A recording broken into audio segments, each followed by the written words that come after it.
Now things change radically during the rut.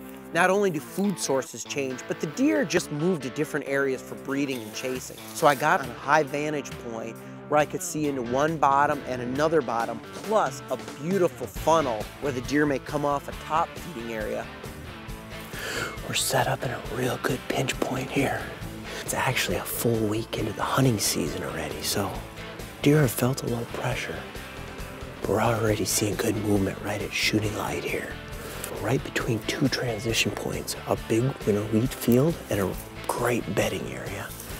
And then a funnel point coming from another feeding field. We're gonna watch here for maybe an hour, maybe less if we see a big buck. And then we're gonna work our way back into that timber where they're bedding, make a little noise, a little bit of rattling, grunting, see if we can't call one in. That's the strategy. The deer are breeding right now, there's no doubt about that, but if you can pressure a buck close enough and he's got a hot dog, he'll come look, or you might just catch a buck roaming. Oh, those deer are starting to travel to the timber now.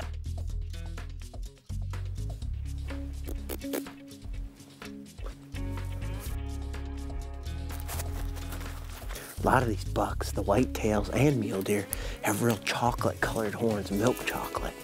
And it's from rubbing on these cedars here. It stains, the staining gives them a different color than those cottonwood bottom bucks. And you can tell in the cottonwoods their antlers are more white. I prefer the milk chocolate myself.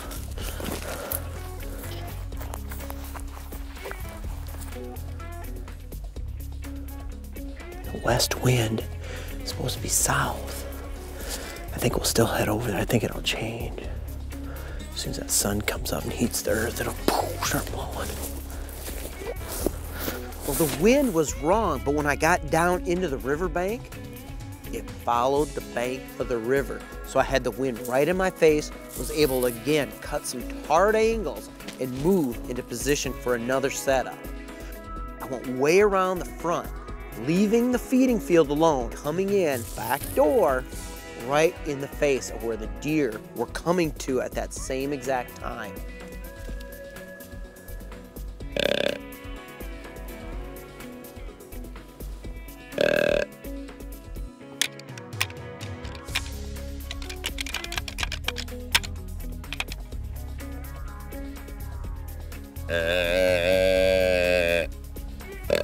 There's a buck right here in front of us, little one.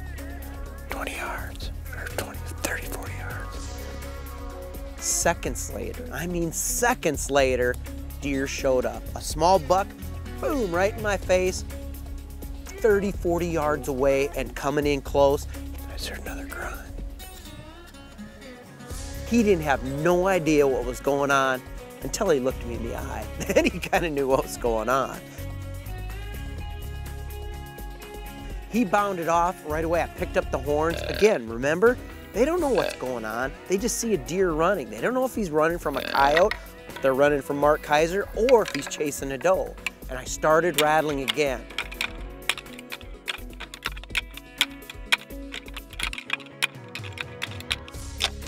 Big buck right here.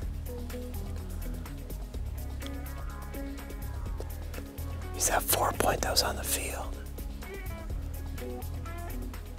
And here come Mr. Big. A nice 4-point buck, 4x4. Sounds like another one coming.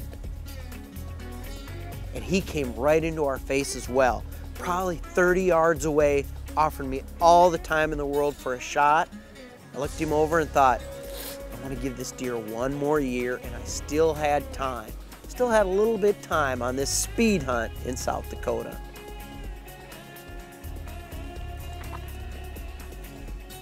We called in 2 bucks right to within bow range, right in our face.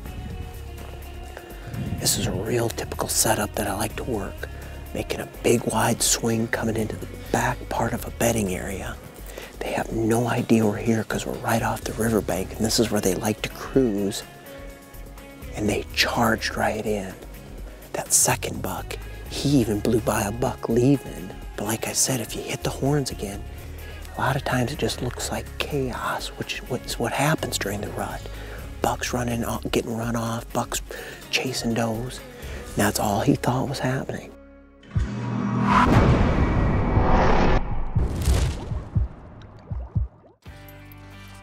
As I'm getting ready for my afternoon whitetail hunt, I'm thinking back to all the things I went through to become scent-free so I can beat a whitetail's nose, and that's no easy challenge.